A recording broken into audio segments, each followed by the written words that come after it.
दोस्तों नमस्कार, मैं मनोज कुमार शर्मा एक बार फिर आजाद हिंद आवाज न्यूज के लिए आपके बीच में एक बार फिर।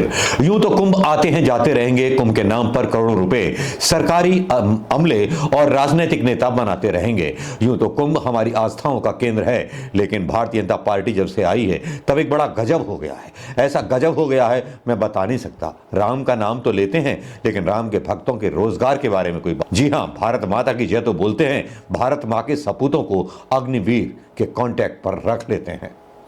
जी हां, चर्चा बहुत लंबी हो सकती है, लेकिन आज छोटी सी चर्चा सुबह सुबह आपका ध्यान भटकाने के लिए उन सनातन धर्मियों को जो अपने आप को सनातन कहने में गर्व महसूस करते हैं, लेकिन वो सनातनी नहीं जो केवल नारा लगाते हैं गाय रक्षा के नाम पर और सनातन के नाम पर नारा लगा करके केवल वोट पाते हैं।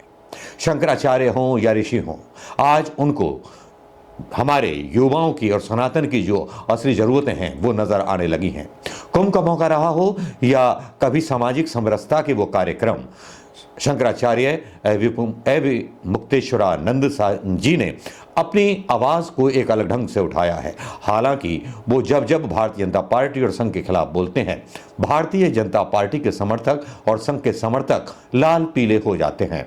उनकी इतनी जल जाती है या सूझ जाती है कि आयोडेक्स से भी उनको आराम नहीं मिलता।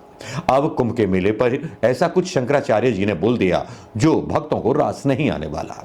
शंकराचार्य जी ने सबसे पहले भारतीय जनता पार्टी के उस कल्चर पर सवाल उठाए जो कल्चर आजकल उसने देव स्थलों पर लागू कर दिया है। जी हाँ, वीआईपी पास के नाम पर जिस तरह से लूट मची है और जिस तरह से वीआईपी दर्शन कराए जाते हैं, लगता है कि भगवान के दरबार में अब वीआईपी भी एक अलग जगह ले गए हैं जो पैसे के आधार पर तोले जाते हैं। भगवान के लिए सारे भक्त बराबर होते हैं।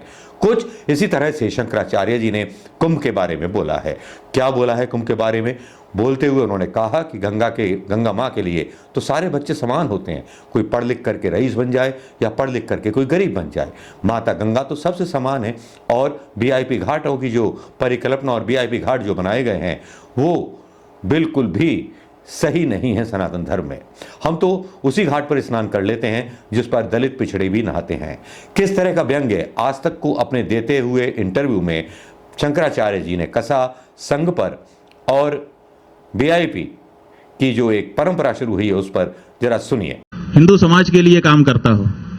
राष्ट्रीय स्वयंसेवक संघ नाम की संस्था ने जाने कितनी बार, जाने कितने पटल पर बार बार यह साफ किया है कि हम हिंदू संगठन नहीं है, हम तो अलग तरह के सामाजिक संगठन हैं। जब वो हिंदू संगठन ही नहीं है तो हिंदुओं को निर्देश देने का उनको कौन सा अधिकार है? उनको कोई अधिकार ही नहीं बनता है। अनधिकार चेष्टा कोई भी करे वो तात्पर्यहीन होती है। इसलिए हिंदुओं का जो व्यक्ति होगा, जो हिंदू भावना को समझता होगा और हमारे लिए काम करता होगा और उसके काम को हम एप्रिसिएट करते होंगे, मानते होंगे कि हाँ इसने सचमुच हमारी हृदय की आवाज को उठाया, ऐसा व्यक्ति अगर हमसे कुछ कहेगा तो हम उसको सुनेंगे। और बाकी कोई भी जो कहता है कि हम हिंदू संगठन है ही नहीं है, अगर वो हमको कहता है तो हम क्यों सुनेंगे? इसीलिए कोई सुन नहीं दिया है उनकी बात को। ये भारत खोदो अभियान देखिए, आप लोगों ने तो वीआईपी घाट बना दिया। जब से सरकारी व्यवस्था हुई, आज हम गए थे, कहा गया कि ये वीआईपी घाट बन गया, लेकिन हमारे धर्म के अनुसार वीआईपी घाट नहीं हो सकता है। यहाँ कौन वीआईपी है? माँ की गोद में कोई वीआईपी होता है?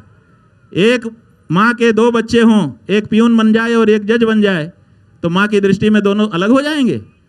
दोनों वही माँ के बेटे ही रहेंगे, दोनों एक ही तरह से परोस करके एक साथ बैठा करके खिलाए जाएंगे।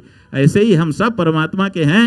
और यहाँ जब हम आते हैं उसी घाट पे शंकराचार्य जी नहाते हैं और उसी घाट पे जिसको आप दलित पिछड़ा कह करके ठप्पा लगा के बेचारे को जन्म जन्म के लिए दलित पिछड़ा कह रहे हो, उसकी वही रूप बना दिया आपने, वो भी नहाता है। हम तो किसी से कुछ नहीं कहते, हम सब एक साथ नहाते हैं कि नहीं नहाते हैं? कौन किसकी जात पूछता है बताओ?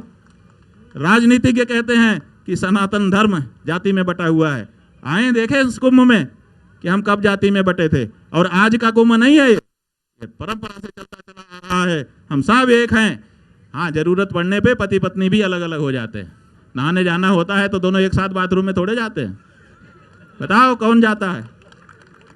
तो इतना एक हो गए हैं कि दोनों एक हो गए हैं। अर्धांगिनी कही जा रही है, अर्धांग कहे जा रहे हैं, लेकिन नहाने धोने के जब जरूरत आती है अलग हो जाते हैं कि नहीं?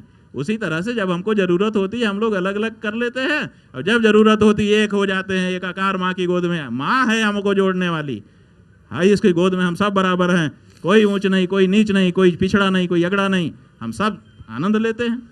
ये वीडियो आपने सुन लिया होगा। इस वीडियो में आप खुद ही डिसाइड कीजिए, क्या शंकराचार्य ने गलत कहा? क्या शंकराचार्य ने गलत कहा कि संघ जो है अपने आप को कभी हिंदू संगठन मानता ही नहीं? जब हिंदू संगठन मानता ही नहीं, तब वो हिंदुओं को आदेश देने वाला होता कौन है? एक तरह से पूरी तरह से पजामा फाड़ गए संघ का। पजामा तो फटा ही फटा। लगता है कि भारतीय जनता पार्टी के जो चुनाव आ रहे हैं, जिस सनातन धर्म के बल पर योगी जी अपना चुनाव जीतने का सपना देख रहे हैं, जिन संभल को एक इशू बना करके पूरी तरह से पूरे सोशल मीडिया पर यह कह के लागू किया जा रहा है क्योंकि संभल का निर्माण ब्रह्मा जी ने किया था, उस पर मुझे लगता है पानी पड़ता हुआ नजर आ रहा है। क्योंकि कुछ महात्मा हैं जिनकी अंतरात्मा जाग चुकी है, बोलने लगते हैं समान शिक्षा की बात और कृष्ण और सुदामा की शिक्षा का जिक्र करते हैं, तो मुझे आज का वो दौर याद नजर आ जाता है जब वीआईपी लोग ही अपने बच्चों को आईएएस आईपीएस बनाते हैं। और संतों ने इसी तरह देश को राह दिखाई, तो वो दिन दूर नहीं जब भारत वाकई में विश्व गुरु बन जाएगा। और नेता अगर इनकी बात माने तो, विपक्ष जितने भी राजनीतिक दल हैं अगर इनकी बातों पर अमल करते हैं, तो वाकई में देश सनातन धर्म का एक विश्व गुरु बनकर के सामने आएगा। केवल बातें और गाल बजा देने से, विश्व गुरु बन जाने से या प्रिंट मीडिया पर छा जाने से कोई विश्व गुरु नहीं बनने वाला। ये बात हम भी अच्छी तरह से जानते हैं।